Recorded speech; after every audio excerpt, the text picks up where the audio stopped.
Did you ever think that every part of your body has intelligence, from the bones to the cells?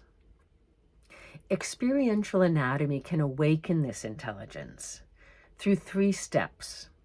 The first step is to learn some intellectual information about that part, about its size, shape, location, function, relationship to other parts.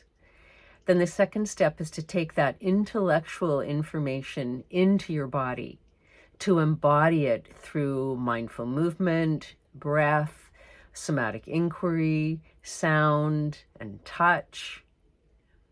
Then the third step is to take that embodied information, that felt sense of that structure, into your daily movement practice and daily activities.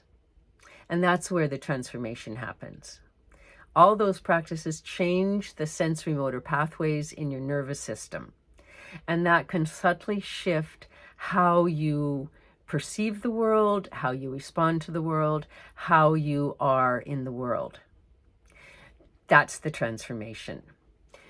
Join me for a 2-hour taster workshop on this fascinating topic next Monday, November 18th, online with Yoga Campus. Information is in the comments.